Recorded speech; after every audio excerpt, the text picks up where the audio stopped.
Let's build our bright future with the scenic wonders of Switzerland. The RISE 13th Global Tamil Entrepreneurs and Professionals Summit from 7th to 9th June 2024 in Davos. Let's join with the global Tamils at the renowned Davos Congress Center. Register now at www.tamilrides.org. Contact us at 91500600032. தமிழ்நிறம் நேயர்களுக்கு வணக்கம். துணை முதலமைச்சராக உதயநிதி ஸ்டாலின், மு.க. ஸ்டாலின் போடும் mega திட்டம், இந்த தலைப்புகளில் தான் நாம் இந்த வீடியோவில் பேச போகிறோம். வாங்க நாம் நிகழ்ச்சிக்கு போகலாம்.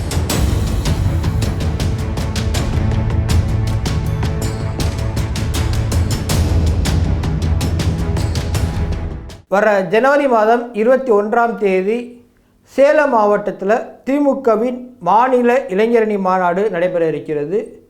இந்த மாநாடு மாநில உரிமை மீட்பு மாநாடு அப்படிங்கிற ஒரு கருத்தாக்கத்தை மையமாக வைத்து இந்த மாநாடு நடைபெற இருக்கிறது.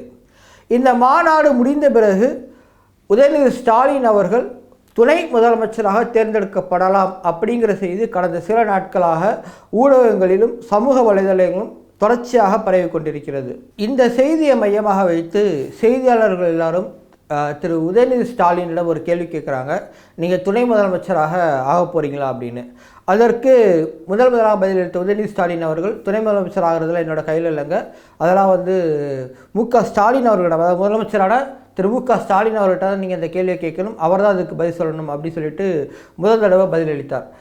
மீண்டும் அவரிடம் நேற்று ஒரு கேள்வி கேட்கப்பட்டது. அப்பொழுதும் செய்தியாளர்களால் கூடியிருந்தவர்கிட்ட, நீங்கள் துணை முதலமைச்சராக போகிறதா செய்திகள் கொண்டிருக்கிறது, அது உண்மையா அப்படின்னு சொல்லி கேட்கும்போது, நான் மட்டும் இல்லைங்க, இருக்கிற அத்தனை அமைச்சர்களுமே முதலமைச்சருக்கு துணையாக பணி செய்கிற அமைச்சர்கள் தான், எல்லாருமே முதல்வருக்கு துணையாக இருந்து நாங்கள் பணி செய்கிறோம் அப்படிங்கிற ஒரு பதிலை கொடுத்திருக்கிறார்.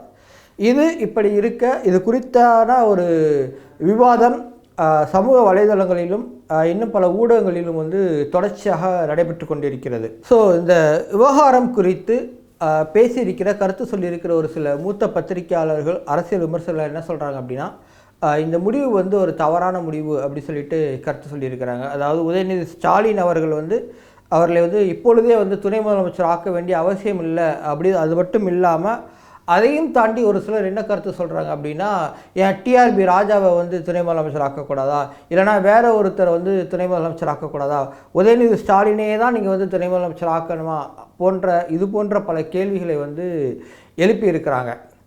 இதை நம்ம திமுக அவர்களுடைய அவங்க என்ன நினைக்கிறாங்க, அல்லது முதலமைச்சர் மு.க. ஸ்டாலின் அவர்கள் என்ன நினைக்கிறார் அப்படின்னா, எப்படி அதாவது எல்லாருமே இதை எப்படி கம்பேர் பண்ணுறாங்க அப்படிங்கிற ஒரு சொல்லி பார்க்கும்போது, கலைஞர் கருணாநிதி அவர்கள் முதலமைச்சராக இருக்கும்போது 2006 2011ஆம் ஆண்டு காலகட்டத்தில் மு.க. ஸ்டாலின் அவர்கள் துணை முதலமைச்சராக பொறுப்பு வகித்தார். ஆனால் அது எப்படி அப்படின்னா, அவர் கிட்டத்தட்ட தனது 16 வயதிலேயே அரசியலுக்கு அதுக்கப்புறமாக 1986 முதல் தடவையாக போட்டியிட்டு தோல்வி அடைந்து, பின்பு 1996 தான் அவர் வெற்றி பெறுறாரு. அதுக்கப்புறமாக எம்எல்ஏயாக வெற்றி பெற, ஒரு முறை 2 முறை எம்எல்ஏயாக இருந்து, சென்னை மேயராக இருந்து, அதற்கு பின்னதாகத்தான் திரு மு.க. ஸ்டாலின் அவர்கள் அவருக்கு துணை முதலமைச்சர் பொறுப்பு வழங்கப்படுது. இதுக்கிடையில் அவர் இளைஞரணி செயலாளராகவே நீண்ட நெடுங்காலம் அந்த பணியில் இருக்கிறார். அதற்கப்புறமாக தான் கட்சியினுடைய பொருளாளர் பதவிக்கு உயர்த்தப்படுகிறார். இப்படி அவருடைய அரசியல் வாழ்க்கையும் சரி, அல்லது அவருடைய அந்த அரசியல், அதாவது அவங்க ஆட்சியில் இருக்கும்போது அவர் எம்எல்ஏவாக இருப்பது, அமைச்சராக இருப்பது, அதற்கப்புறமாக நீண்ட நெடிய காலத்திற்கு அப்புறமாக துணை முதலமைச்சராக வருவது அப்படிங்கிற ஒரு வளர்ச்சி ரொம்ப கிராஜுவலாக இருந்துச்சு. இப்படி ஏதோ உதயநிதி ஸ்டாலின் போல் வந்த வேகத்தில் அவர் துணை முதலமைச்சர் பதவிக்கு விடலை. ஏனென்றால் கலைஞர் கருணாநிதிக்கு தெரியும் எதை எப்படி பண்ணணும் அப்படிங்கிறது அவருக்கு தெரியாதனால அதுக்கு மிக பொறுமையாக அந்த பதவிக்கு கொண்டு வந்தார். ஆனால் உதயநிதி ஸ்டாலின் அவர்களை இப்பொழுது இவ்வளவு வேகமாக ஏன் மு.க. ஸ்டாலின் அவர்கள் துணை முதலமைச்சர் ஆக்க வேண்டும் என்று நினைக்கிறார் அப்படிங்கிற மாதிரியான பல கேள்விகளை வந்து எழுப்பி கொண்டிருக்கிறார்கள். இதுதான் வந்து சமூக வலைதளத்தில் கடந்த 2 தினங்களாக வேகமாக விவாதிக்கப்படுகிற, பல்வேறு நபர்களால் விவாதிக்கப்படுகிற ஒரு ஒரு பேசு பொருளாக இருக்கிறது. இன்னும் சொல்லப்போனால் எதிர்க்கட்சிகள் எல்லாருமே இதை வந்து மிகுந்த விமர்சனத்துக்கு உள்ளாக்க தயாராக இருக்கிறாங்க.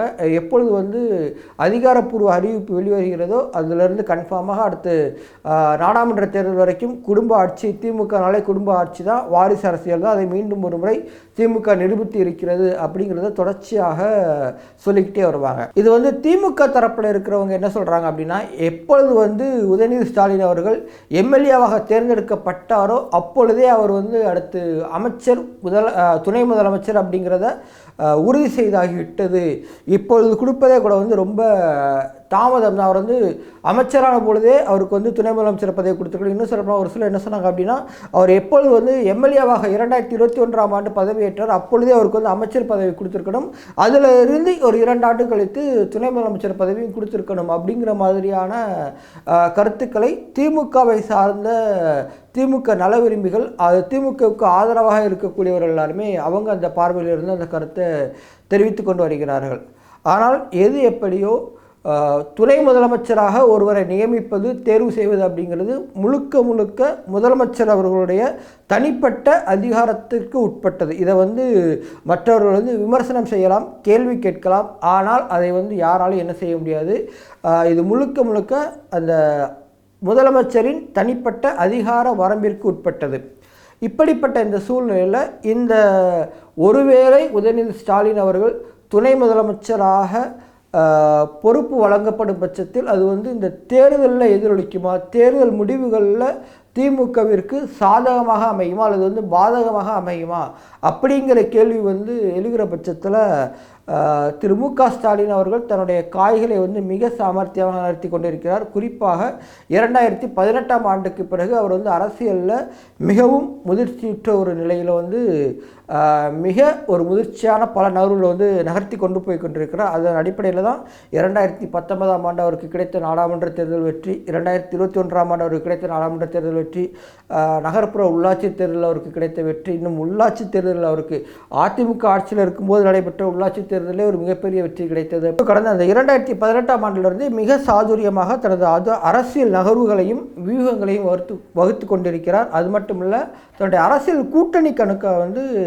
மிக வலுவாக அமைத்திருக்கிறார் திரு மு.க. ஸ்டாலின் அவர்கள். அந்த கூட்டணி கணக்கில் அவருக்கு வந்து 2019 ஒரு மிகப்பெரிய வெற்றி, 2021 ஒரு மிகப்பெரிய வெற்றி, அதைத் தொடர்ந்து 2024ஆம் ஆண்டும் திமுகவே வந்து 35க்கும் மேற்பட்ட இடங்களில் நிச்சயமாக வெல்லும் அப்படின்னு சொல்லுவதற்கு மிக முக்கிய காரணம் திமுகவுக்கு அமைந்திருக்கக்கூடிய அந்த வலுவான கூட்டணி தான் காரணம்.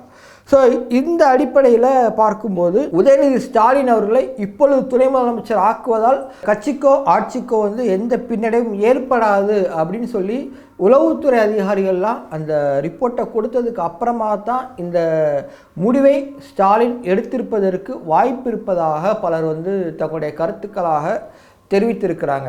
அது மட்டுமல்ல, முதலமைச்சர் மு.க. ஸ்டாலின் அவருக்கு உறுதுணையாகவும் அடுத்து வருங்கால முதலமைச்சர் திரு உதயநிதி ஸ்டாலின் அவர்கள் தான், திமுகவினுடைய அடுத்த முகம், அடுத்த தலைமுறை யார் அப்படின்னா அது வந்து உதயநிதி ஸ்டாலின் தான் அப்படிங்கிறத வந்து ஒவ்வொரு முடிவுகளாக மு.க. ஸ்டாலின் அவர்கள் எடுக்கிற ஒவ்வொரு முடிவிலும் இருந்து வந்து வெளிப்பட்டு கொண்டிருக்கிறது.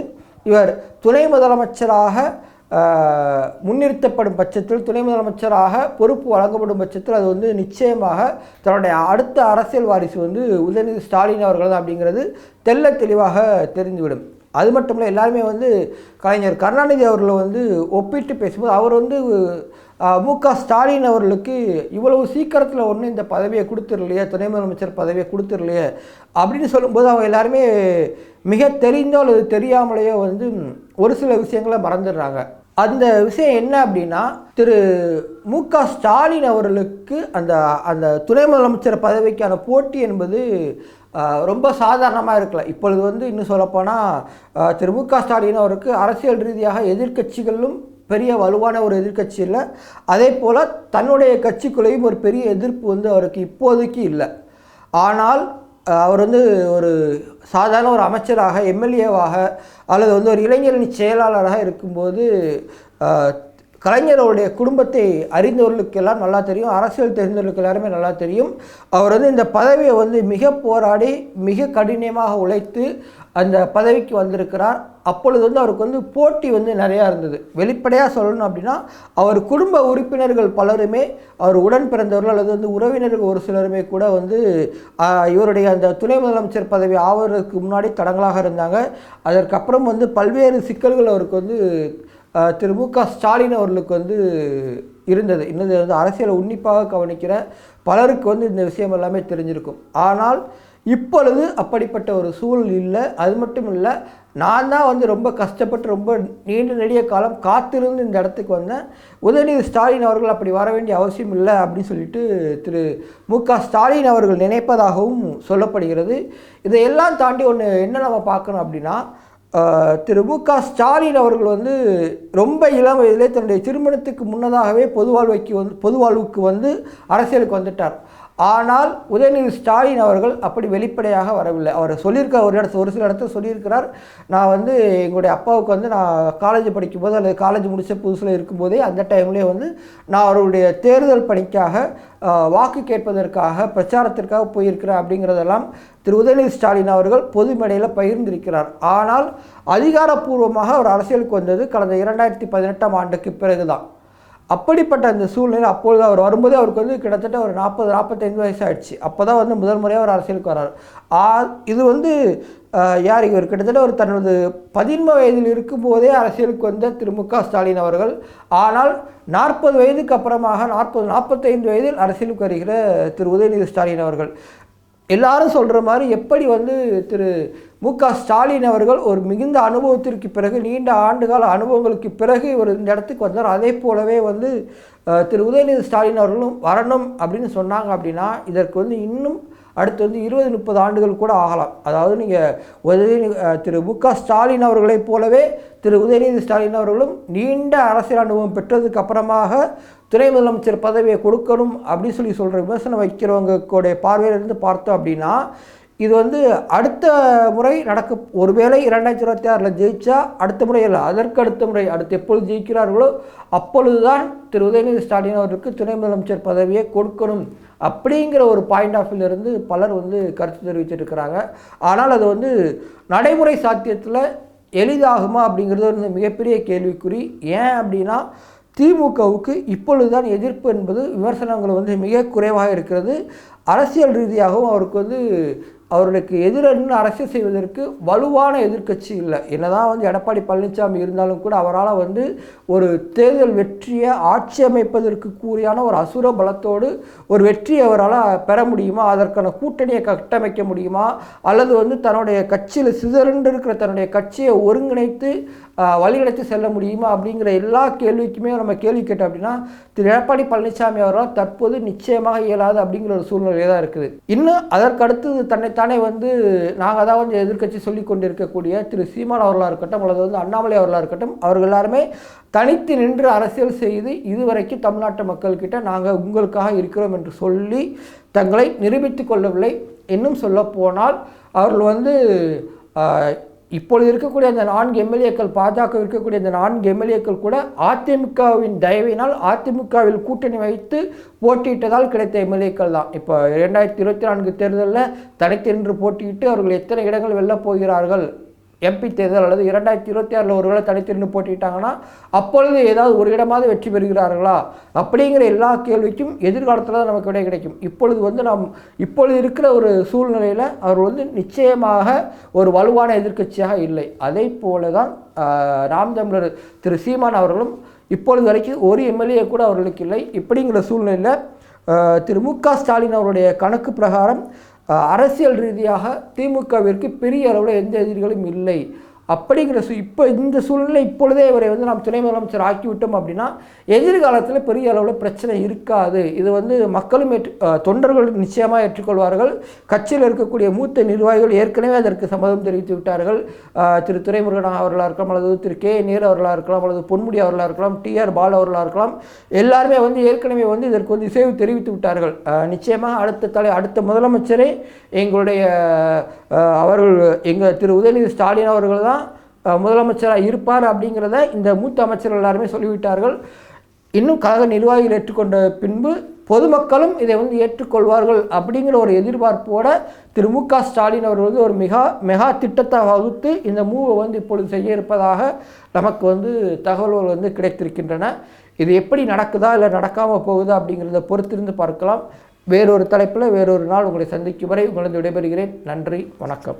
வணக்கம்.